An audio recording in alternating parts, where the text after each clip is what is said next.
Hello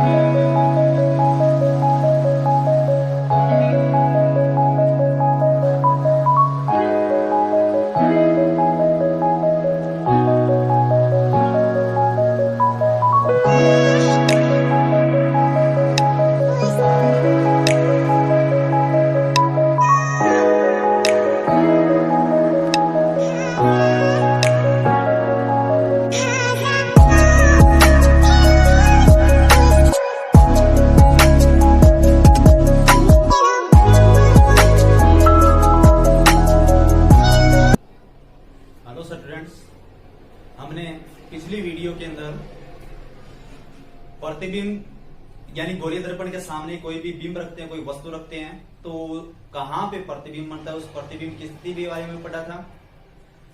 प्रतिबिंब जब बनते हैं तो उनको बनाने के लिए हमने 4 रूल पढ़े थे और वीडियो के लास्ट में मैंने असाइनमेंट भी दी थी। यह असाइनमेंट आपको सॉल्यूशन करना था, यानी हल करके उसको अपने नोटबुक में या मेरे कमेंट बॉक्स में भेज देना है।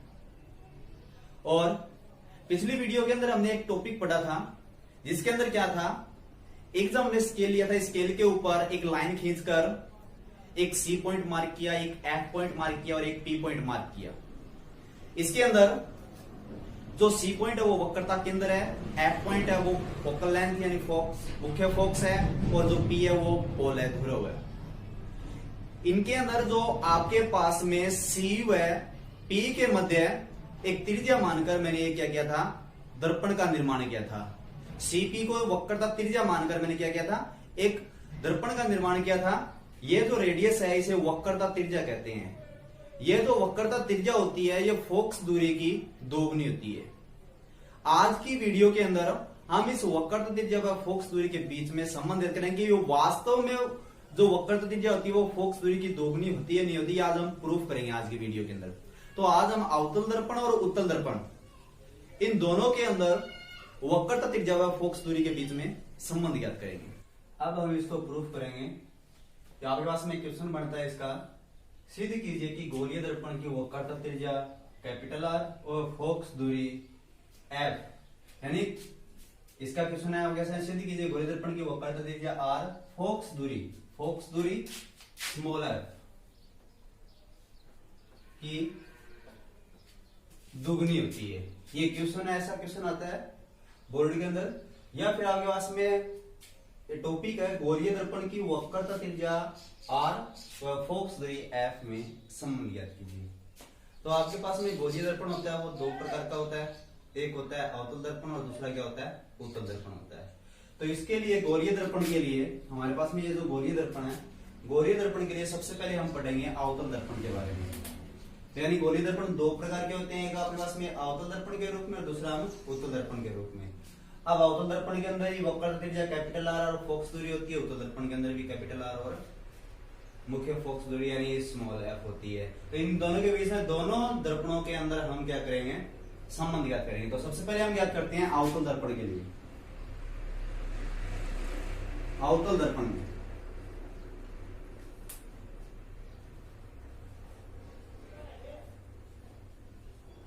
अवतल दर्पण में ज्ञात करेंगे।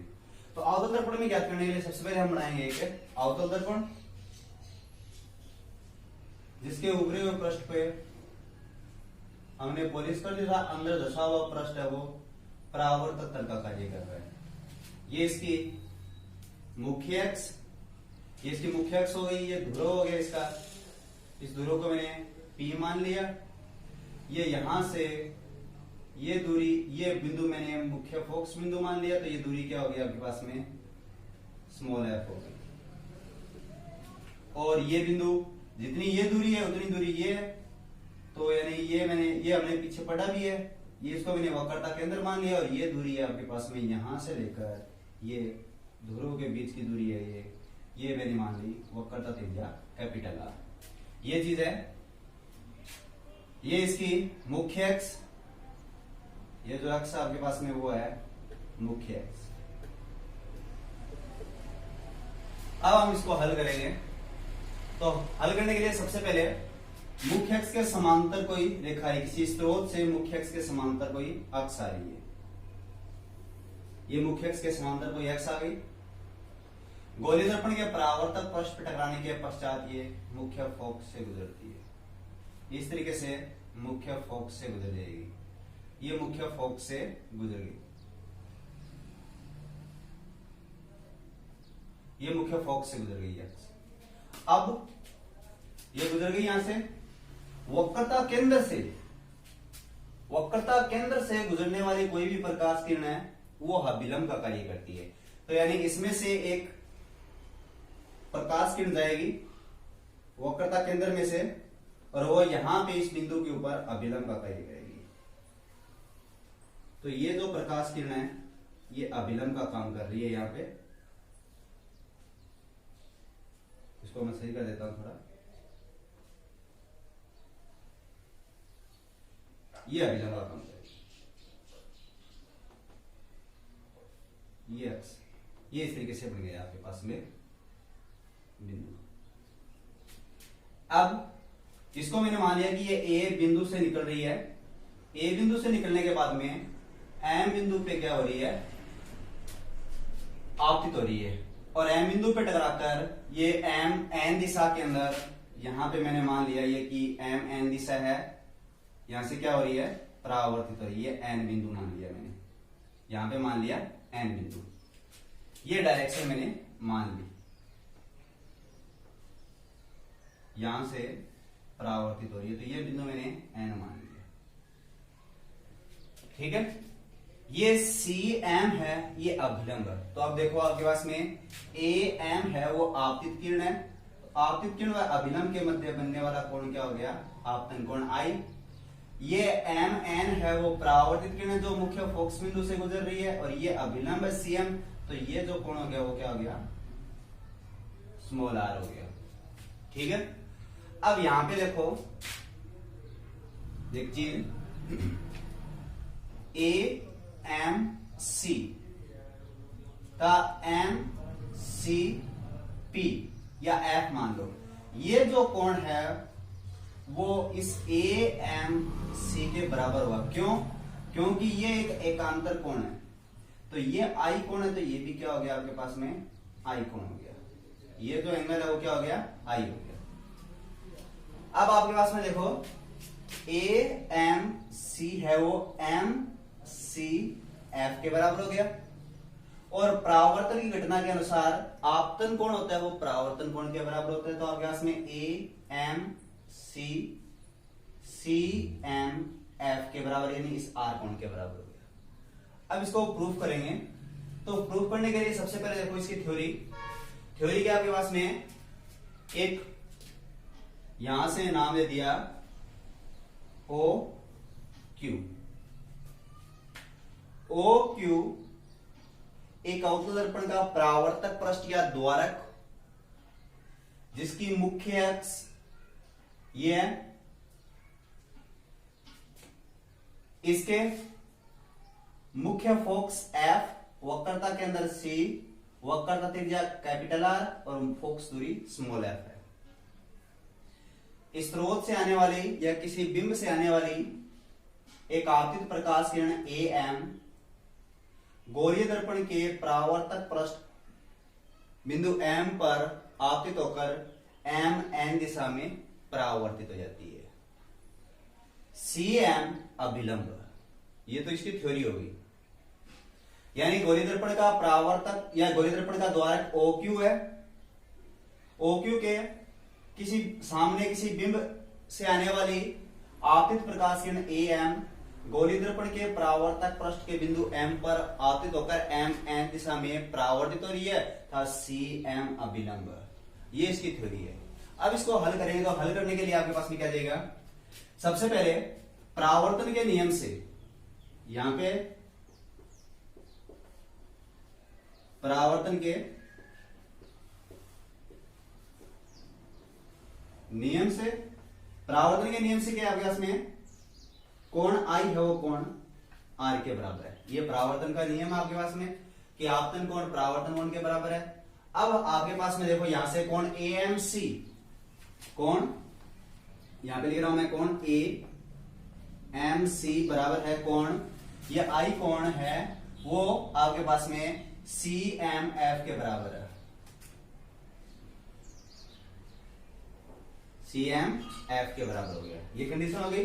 अब मैंने त्रिभुज लिया, त्रिभुज एम सी एफ में, त्रिभुज एम सी एफ में, एम सी एफ के अंदर देखो ये कौन सा कोण, M C F C M F के बराबर यानी आई आर के बराबर है, ये कोण बराबर हो जाएगा। या फिर आपके पास में यहां से देख लो ए एम सी है वो कोण, ये कोण ए एम सी बराबर है एम सी एफ के।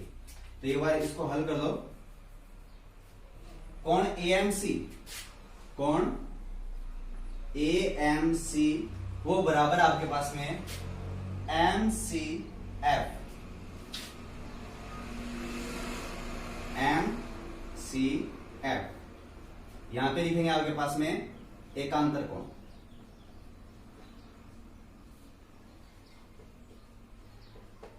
ब्रैकेट में लिखेंगे आपके पास में एकांतर कोण। अब देखो ए एम सी है वो सी एम एफ के बराबर है, ए एम सी है वो एम सी एफ के बराबर है। तो देखो इसकी लेफ्ट हैंड साइड बराबर, तो राइट हैंड साइड भी क्या हो जाएगी बराबर।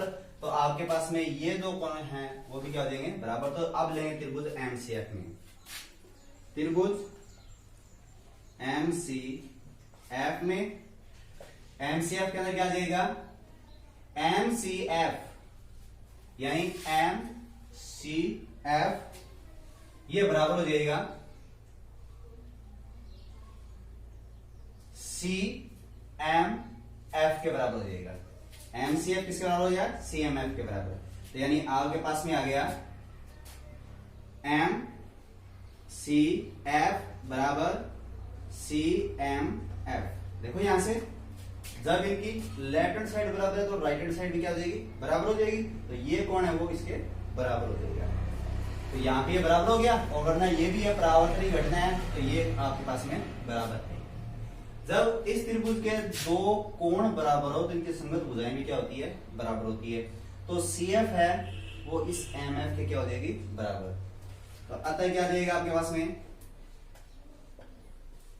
सी एफ बराबर हो जाएगी एम एफ के। ये तो इक्वेशन फर्स्ट आ गया आपके पास में, सी एफ है वो एम एफ के बराबर हो जाएगी। अब देखो आपके पास में यदि बिंदु P है वो इस ध्रुव के अति निकट हो। अति निकट होने का मतलब कि यानी कि ये जो आपके पास में गोलीय दर्पण इसका द्वारक छोटा है तो छोटा है तो ये बिंदु P है वो ध्रुव के P के क्या होगा अति निकट होगा। जब बिंदु P है वो ध्रुव के अति निकट होगा पास में होगा तो ये जो एम एफ भुजा दिखाई दे रही है ये एम एफ भुजा ये लगभग किसके बराबर आ गई पी एफ के बराबर आ गई। तो आपके पास में लिखेंगे यहाँ पे कर रहा हूं मैं यदि बिंदु M ध्रुव P के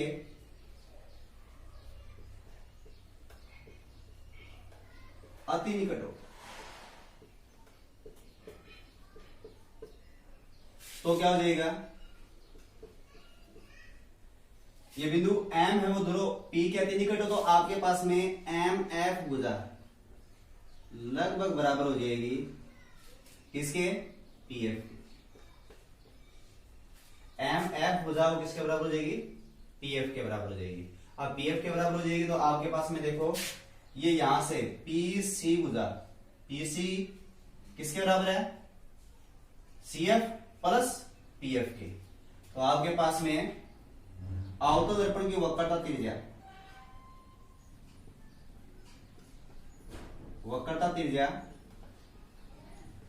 क्या आपके पास में पीसी वक्रता पीसी है वो किसके बराबर है C F plus P F. C F plus किसके बराबर है पी एफ के बराबर है। अब देखो यहां पे समीकरण 1 के अंदर सी एफ किसके बराबर है इसे इक्वेशन 2 देना। समीकरण 1 के अंदर सी एफ किसके बराबर है एम एफ के। तो पी सी एफ आ गया इसमें एम एफ के बराबर तो एम एफ रख दिया मैंने इसी प्लस पी एफ और एम एफ किसके बराबर है पी एफ के। तो एम एफ कितना क्या लिख देंगे तो पी सी बराबर P F plus P F. तो पी सी बराबर क्या गया 2 पी एफ अब पीसी, पीसी क्या है, वक्र त्रिज्या, और वक्र त्रिज्या किस तरह व्यक्त करते हैं, आर, तो ये आर हो गई। पीएफ, पीएफ क्या है, फोकस दूरी, इसे स्मॉल आर की तरह, तो ये आपके पास में आ गया, ये चीज आ गई। तो ये आपके पास में अवतल दर्पण के लिए है, यानी गोली दर्पण की वक्र त्रिज्या आर का फोकस दूरी एफ के संबंध निकालना है, तो हमने सबसे पहले निकाल दी अवतल दर्पण में। अवतल दर्पण के द्वारा इसको प्रूफ कर दिया कि आर है वो। अब हम पढ़ेंगे 2 नंबर उत्तल दर्पण में। उत्तल दर्पण में हल करेंगे।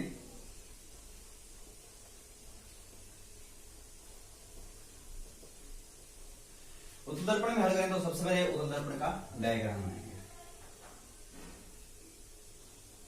उत्तल दर्पण की कंडीशन होती है कि उसके अंदर धसे हुए पृष्ठ पे पॉलिश करती है और बाहर निकला हुआ पृष्ठ होता है वो परावर्तक तल का कार्य करता है। तो वही कंडीशन मैंने उत्तल दर्पण मान लिया, उत्तल दर्पण का द्वारक मान लिया ओ क्यू, ये इसकी मुख्य अक्ष मान ली, मुख्य अक्ष यहां से। अब ये इसका ध्रुव मान लिया पी। इस परावर्तक पृष्ठ के सामने कोई एक स्रोत या बिंब रखा हुआ है, उससे आने वाली एक प्रकाश किरण ये है, ये कोई प्रकाश किरण है, ये प्रकाश किरण ए से आकर एम बिंदु पे क्या हो रही है, परावर्तित, आपतित हो रही है एम बिंदु पर, और एम बिंदु पे टकराने के बाद में ये एम एन दिशा में बाहर की ओर क्या हो जाएगी, परावर्तित हो जाएगी, यानी इस डायरेक्शन में ये क्या हो गई, परावर्तित हो गई एम एन। इसको मैंने पीछे की ओर बढ़ाया इस तरीके से,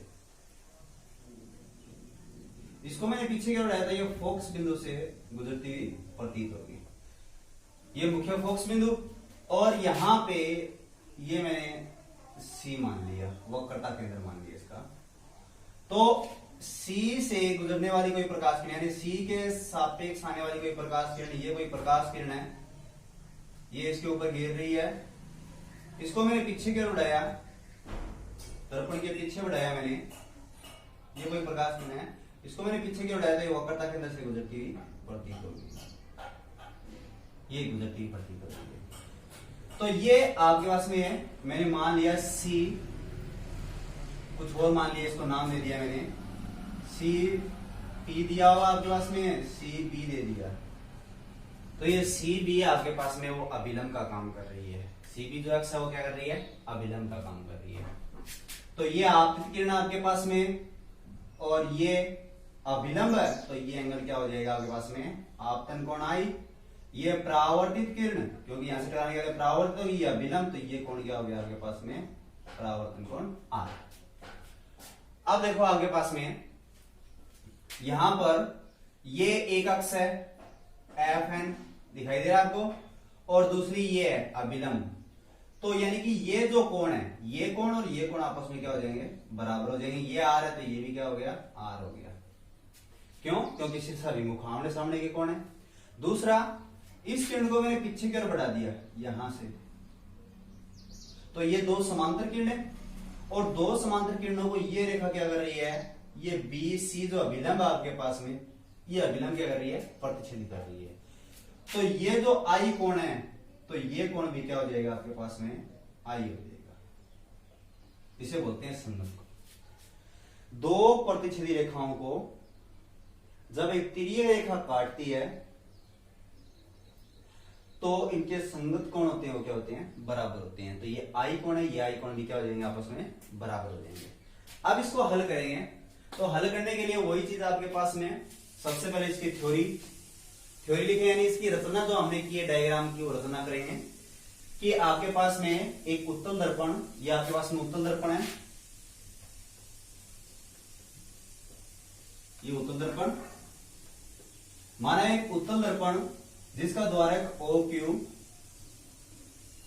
इसके मुख्य अक्ष के समांतर आने वाली ए एम एक आपतित किरण है, ये किरण आपके पास में आपतित किरण है।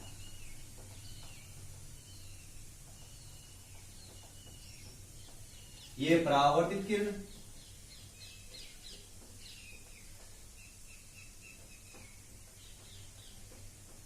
और ये आपके पास में अभिलंब, ये अभिलंब। गोलीय दर्पण आगे इसमें उत्तल दर्पण का द्वारक OQ, इसके मुख्य अक्ष के समांतर आने वाली आपतित प्रकाश किरण AM बिंदु M पर आपतन के बाद में MN दिशा में परावर्तित हो जाती है था। इस परावर्तित किरण को पीछे की ओर बढ़ाने पर यह मुख्य फोकस से गुजरती हुई प्रतीत होती है। C भी एक अभिलंब। अब इसको हल करेंगे तो आपके पास में कोण AMB, कोण AMB है वो बराबर आपके पास में कोण NMB। आपतन परावर्तन के नियम से I R के बराबर है, तो आपके पास में NMB लिख लेना परावर्तन के नियम से, ब्रैकेट में लिख देना परावर्तन के नियम से।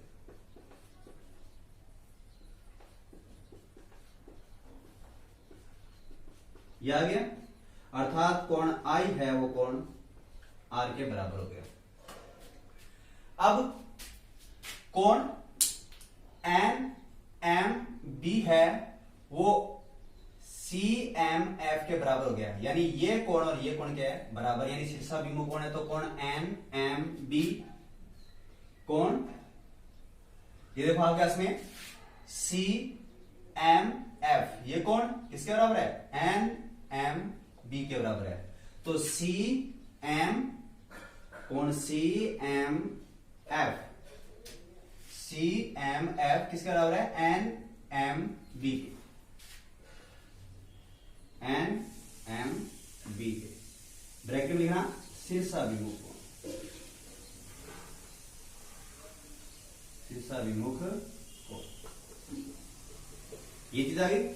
अब यहां पे देखो NMB है वो AMB के बराबर है, NMB है वो CMF के बराबर है, तो AMB कौन सा है, AMB दिखाई दे रहा है, AMB किसके बराबर है, CMF के बराबर है। CMF देख लो कौन सा है, CMF, ये कौन के आपस में क्या देंगे, बराबर हो जाएंगे, क्योंकि परावर्तन ही घटना है ये। अब देखो आपके पास में कोण AMB, ये जो एंगल दिखाई दे रहा है कोण AMB है वो आपके पास में FCM के बराबर है, यानी ये कोण I कोण और ये भी I कोण। तो आपके पास में कोण AMB FCM के बराबर है, FCM के बराबर है, ब्रैकेट में लिखना संगत कोण।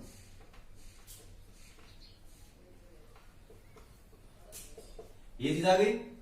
अब त्रिभुज ले लेंगे, त्रिभुज MFC में, ये जो नीचे वाला त्रिभुज दिखाई दे रहा है आपको MFC, ये त्रिभुज ले लेंगे, त्रिभुज MFC में, MFC के अंदर I कोण R के बराबर है, तो लिख देंगे कोण FMC या C, यानी आपके पास में क्या आ जाएगा, FMC FCM के बराबर है, तो आपके पास में आ जाएगा कोण FMC बराबर MCF के बराबर है। जब एक त्रिभुज के अंदर दोनों कोण बराबर तो इनकी संगत भुजाएं भी क्या हो जाएगी, बराबर, तो यानी MF भुजा है वो किसके बराबर हो गई, CF के बराबर। अतः क्या जाएगा, MF भुजा है वो CF के बराबर हो गई। ये तो इक्वेशन आ गई फर्स्ट। अब वही बात पहले वाली कि यदि बिंदु M है वो बिंदु P के यानी ध्रुव P के अति निकट हो, तो ये चीज आ जाएगा, यदि बिंदु यदि बिंदु M ध्रुव P के अति निकट हो, तो क्या आ जाएगा आपके पास में, ये MF भुजा किसके बराबर हो जाएगी, PF के बराबर हो जाएगी। तो MF लगभग बराबर किसके हो जाएगी, PF के बराबर हो जाएगी। MF किसके बराबर हो जाएगी, PF के बराबर हो गई। अब ये आपके पास में ध्रुव से ये वक्रता के अंदर, तो ये दूरी क्या होगी आपके पास में, कैपिटल R ये आपके पास में दूरी हो गई F। अब इसको हल करेंगे। इसको हल करने के लिए सबसे पहले देखो, अतः PC वक्रता त्रिज्या,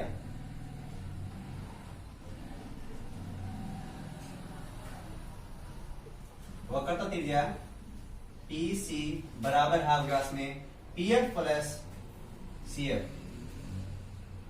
PF प्लस CF के बराबर है। अब PC बुझा है वो PF प्लस CF के बराबर है। PC बराबर अब PF तो MF के बराबर, और CF देखो यहाँ पे समीकरण 1 से CF किसके बराबर है, MF के बराबर। तो PF लिख दिया मैंने, और CF है वो MF के बराबर है, और MF बुझा किसके बराबर है, PF के। तो PC बराबर PF प्लस PF, PC बराबर इक्वल क्या आ जाएगा 2PF। अब PC क्या आ गया इसमें, वक्रता त्रिज्या, और PF क्या आ गया इसमें, फोकस दूरी। तो R इक्वल क्या आ जाएगा 2 है। ये हमने दोनों के लिए कर दिया। गोलीय दर्पण के लिए आपके पास में क्या आ गया, वक्रता त्रिज्या व फोकस दूरी में संबंध आ गया कि गोलीय दर्पण की वक्रता त्रिज्या होती है वो फोकस दूरी की 2 गुनी होती है। अब हम आगे पढ़ेंगे इससे आगे नेक्स्ट टॉपिक के अंदर आपके पास में गोलीय दर्पण के बिंब दूरी, प्रतिबिंब दूरी और फोकस दूरी में संबंध ज्ञात करेंगे।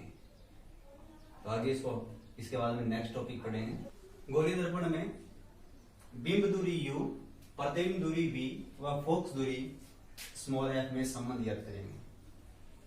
अथवा आगे क्वेश्चन आता है बोर्ड एग्जाम के अंदर, गोलीय दर्पण का दर्पण सूत्र 1/f बराबर 1/v प्लस 1/u ज्ञात कीजिए।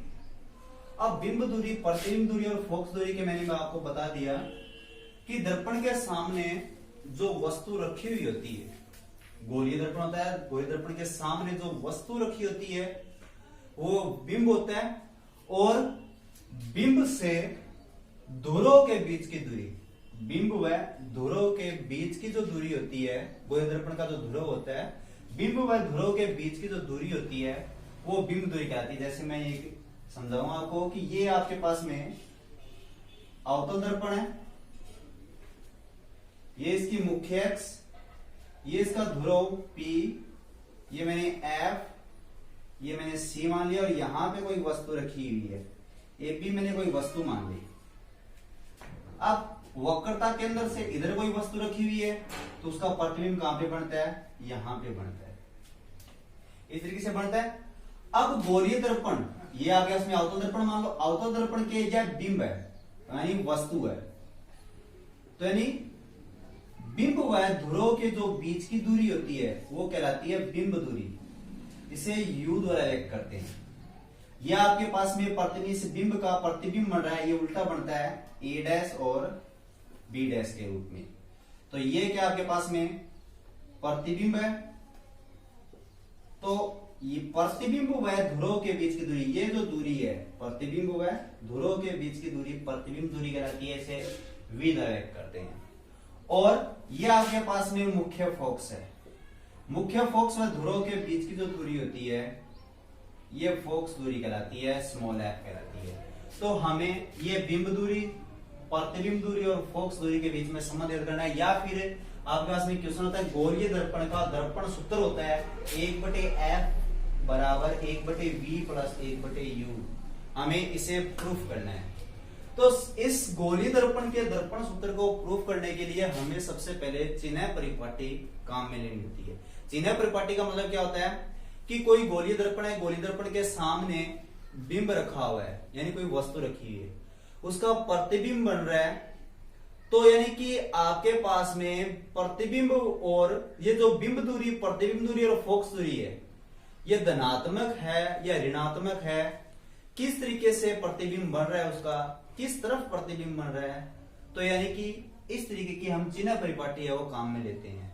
तो गोलीय दर्पण का दर्पण सूत्र प्रूफ करने से पहले हम एक चिन्ह परिपाटी पढ़ते हैं। तो चिन्ह परिपाटी के अंदर देखो, हम सबसे पहले चिन्ह परिपाटी दोनों दर्पणों के अंदर लागू होती है, चाहे वो अवतल दर्पण हो चाहे वो उत्तल दर्पण हो, दोनों दर्पणों के अंदर चिन्ह परिपाटी का प्रयोग करते हैं। तो चिन्ह परिपाटी के अंदर फर्स्ट पॉइंट आपके पास में वस्तु हमेशा दर्पण के बाईं ओर रखी जाती है। कोई सा भी दर्पण हो, अवतल हो या उत्तल हो, उसके बाईं ओर क्या रखी जाएगी, वस्तु रखी जाएगी। जैसे कि मैंने ये अवतल दर्पण बनाया है, अवतल दर्पण की ये मुख्य अक्ष है, इस मुख्य अक्ष के ऊपर एक एबी वस्तु रखी हुई है जो इसकी लेफ्ट हैंड साइड में रखी हुई है, इस साइड में रखी हुई है, बाईं ओर रखी हुई है। तो वस्तु हमेशा दर्पण के बाईं ओर रहती है। दूरियां हमेशा दर्पण के ध्रुव से मापी जाती है। दूरी होती है तो वो बिंब दूरी हो, प्रतिबिंब दूरी हो या फोकस दूरी हो, वो हमेशा इस दर्पण के ध्रुव से मापी जाती है। ये दर्पण का ध्रुव होता है, यानी कि कोई भी गोली दर्पण होता है उसका सेंटर पॉइंट होता है, केंद्र होता है, वो ध्रुव कहलाता है। तो ये जो ध्रुव है इससे ये दूरियां मापी जाती है। जैसे कि ये ग्राफ के अंदर हम पढ़ते हैं कि ये कोई ग्राफ है, तो इसका ये जो भाग होता है, इस साइड की जो दूरी होती है वो बाईं दूरी होती है, बायां भाग होता है, और इस साइड की जो दूरी होती है वो दाईं दूरी होती है। और ये इसका मूल बिंदु होता है, जो इसका सेंटर होता है, और मूल बिंदु के निर्देशांक क्या होते हैं, 0 0 होते हैं। तो इसी प्रकार आपके पास में गोलीय दर्पण होता है, गोलीय दर्पण का ध्रुव होता है, उस ध्रुव के निर्देशांक भी क्या होते हैं, 0 0 होते हैं। अब तीसरा पॉइंट है आपतित किरण की दिशा में। आपतित किरण मतलब ये कोई गोली दर्पण यानी अवतल दर्पण रखा है, इसके अंदर ये मैंने एक बिंब रखा है, तो बिंब से ही किरण क्या होगी, आपतित होगी। तो आपतित किरण की दिशा में मापी गई सभी दूरियां हमेशा क्या होगी, ऋणात्मक होगी। यानी कहने का मतलब इस साइड से ये जो दूरी है, यानी इस दर्पण पे टकराई, समझ में आ गया। ये जो दूरी है आपके पास में, इस साइड की जो दूरी है वो क्या होगी, ऋणात्मक होगी। और इसके विपरीत दिशा में मापी गई दूरियां, इसके विपरीत दिशा के अंदर इस साइड में जो मापी गई जो दूरियां होती है वो क्या होगी, धनात्मक होगी। जैसे इसके अंदर देखो, ये जो पॉइंट होता है आपके पास में, ये जो दूरी है एक्स एक्स, देखो यहाँ पे ओ एक्स डैश, ये एक्स होता है। तो ये जो आपके पास में ग्राफ के अंदर होता है, ये आपके पास में यहाँ पे मान होते हैं इसके माइनस एक्स के, और ये क्या होते हैं, प्लस एक्स के होते हैं। तो यानी कि इस साइड की जो दूरी है आपके पास में वो माइनस एक्स हो जाएगी, और इस साइड की दूरी क्या हो जाएगी, प्लस एक्स हो जाएगी। चौथा पॉइंट, मुख्य अक्ष से ऊपर की ओर, मुख्य अक्ष, ये मुख्य अक्ष है, मुख्य अक्ष से ऊपर की ओर, चाहे इस साइड में हो, यहां पे हो, या इस साइड में हो, किसी भी साइड में हो, मुख्य अक्ष से ऊपर की ओर मापे जाने वाली सभी दूरियां क्या होती है, धनात्मक होती है, यानी पॉजिटिव होती है। मुख्य अक्ष से ऊपर की ओर जितनी भी दूरियां होती है वो क्या होती है, धनात्मक होती है। जैसे ये वाई अक्ष ले लो, यहाँ पे ऊपर की ओर वाई अक्ष है, वाई अक्ष यहाँ पे क्या आपके पास में पॉजिटिव है, ठीक है। और नीचे की ओर मापी जाने वाली दूरियां क्या होगी, ऋणात्मक। जैसे ये नीचे की ओर है, ये माइनस वाई आ गया, ये नीचे की ओर दूरियां है। तो नीचे की ओर मापी जाने वाली दूरियां होती है, जैसे ये है, ये माइनस वाई एक्स है, तो ये क्या हो गया आपके पास में, ऋणात्मक। तो यानी नीचे की ओर मापी जाने वाली दूरियां क्या होगी, ऋणात्मक। आगे जितने भी हम क्वेश्चनों को हल करेंगे, न्यूमेरिकलों को हल करेंगे, तो उसके लिए सबसे पहले हमें चिन्ह परिपाटी, क्योंकि हम बिंब दूरी, प्रतिबिंब दूरी और फोकस दूरी का मान जो रखेंगे वो इस चिन्ह परिपाटी के आधार पर रखेंगे। जो भी प्रतिबिंब बनते हैं, बिंब बनते हैं, उन सारों की जो वैल्यू है इस चिन्ह परिपाटी के अनुसार पॉजिटिव या नेगेटिव रखेंगे, और हम न्यूमेरिकलों को हल करेंगे। तो अब दर्पण सूत्र के अंदर भी हम जो मान रखेंगे, बिंब दूरी, प्रतिबिंब दूरी या फोकस दूरी या वक्र त्रिज्या के जो भी मान रखते हैं वो इस चिन्ह परिपाटी के आधार पर रखेंगे और इसको हल करेंगे। तो ये आपके पास में चिन्ह परिपाटी है। अब हम हल करेंगे दर्पण सूत्र में, यानी गोलीय दर्पण के लिए दर्पण सूत्र को हल करेंगे। तो सबसे पहले हम गोलीय दर्पण के दर्पण सूत्र को हल करते हैं। तो सबसे पहले हम अवतल दर्पण में हल करके देखते हैं कि अवतल दर्पण में हम गोलीय यानी दर्पण सूत्र को हल करेंगे। आज की वीडियो के अंदर इतना ही पढ़ेंगे, और इस टॉपिक को नेक्स्ट वीडियो के अंदर कंटिन्यू रखेंगे, और जो असाइनमेंट है वो नेक्स्ट वीडियो के अंदर ही अपलोड करेंगे।